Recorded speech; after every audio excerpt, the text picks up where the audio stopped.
Hey, what's up? Welcome back. And in this video, I'm going to show you how to do the on-page configuration for the accordion product add-on. So the first thing I want you guys to do is check your products, make sure they're all set up. Make sure that you go to hover over edit and copy link address. Click on copy link address.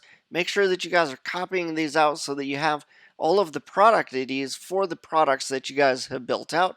If you need to paste those into their own new tab, you can actually do that, and right over here is where you're going to see the product ID. That's what you really need out of this whole thing. Okay, so I've already copied these out, so we're going to go right back into ClickFunnels. I'm going to go to my overview, and we're hopefully going to edit this page a little bit, and I'll show you how to set up all of your product ID or your little accordion products so that they are selectable in the accordion dropdown, which is really cool.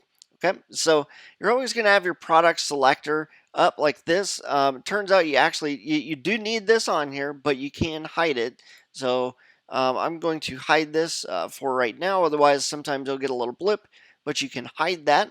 But what you really want is down here at the bottom of the screen, you actually need to create uh, a, a row, a section, and you can make it like a little narrow section. I'd make it something that fits into the area that you're working with, and then like up here, like I've got a one column section over here, so it's better for visual purposes if you can work in a section or a little column that's about the same size. So for this, here's what you're going to do. You're going to create a section, and you're going to create 3 rows inside of that section. So I've got this row here, if I can get it, if I can actually make this work,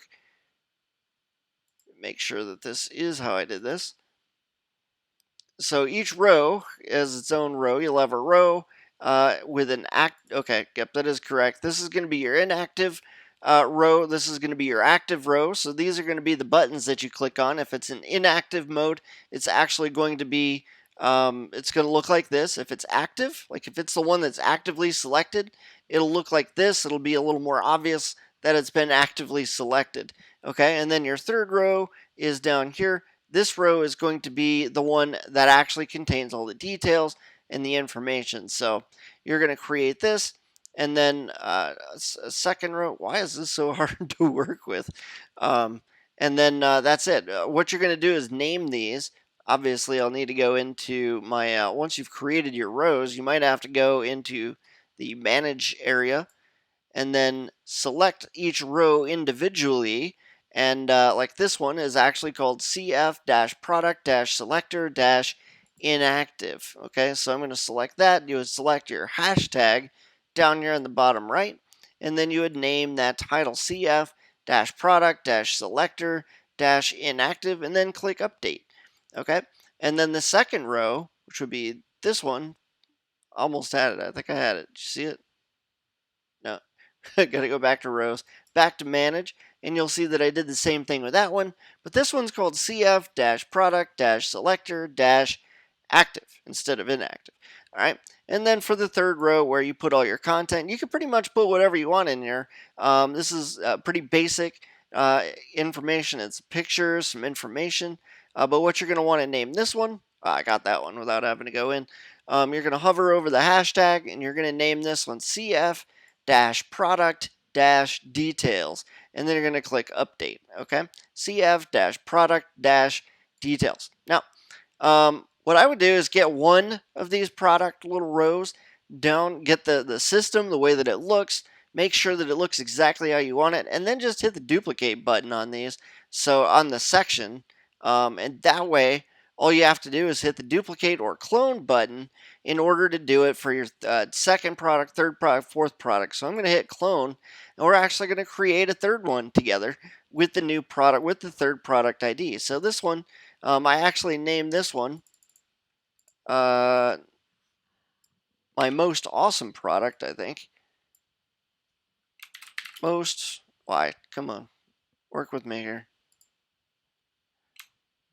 Most awesome product number 3, and it was one, if I remember correctly, I think I priced it at $147, and there isn't any free shipping. No free shipping, no soup for you. It's only 147. Okay, so that's how that one looks. And then we're going to want to do with this one, with the third row, we're going to want to make that one look probably the same. That way there's not too many changes to it. 147, 3, and then most awesome thing. So that way they should look the same. Most awesome thing. Product. Oh, I called it the wrong thing. Product. Number 3, 147. I think that looks pretty close. What do you guys think? Good enough for government work. I may have made the font slightly larger on this one, but we're going to leave that as that. And then, of course, come down here and rename this most awesome thing or product. Number 3, whatever it is that you guys want to call it, obviously. Change your products out accordingly. For this one, we'll just make it we'll make it the house. It'll be the house. Okay, so that's how that's going to look. Now I've got 1, 2, 3. We're going to want to do the section. Now, one thing I didn't show you in the other ones is that you're actually going to want to name the section as well. Now, the rows, as long as you're copying and cloning these, they'll already be named correctly, but the section is going to need a name as well. So I'm going to go to the section settings, go to the hashtag, and I'm going to go here. So you'll notice that this one actually got the name clone on the end. You're going to want to get rid of that, and it's going to be titled CF-product-container- a bunch of numbers, where those numbers are your product ID for the product that you want selected. In this case, it's going to be 2995804. 2995804. I'm going to click update. Keep in mind, this is how you're going to want to do your other ones as well. So you're going to have these. The only thing that's going to be different is going to be that product ID. You're going to want that to be associated with the proper ID, which is why I had you guys copy down product IDs right at the beginning of this video. So I'm going to click update, and that is it. So let's do this. I'm going to click save, and I'm going to see you guys in the next video where we're going to install the code, and then we're going to go test this out and make sure that everything I just did worked. Okay, I'll see you over there.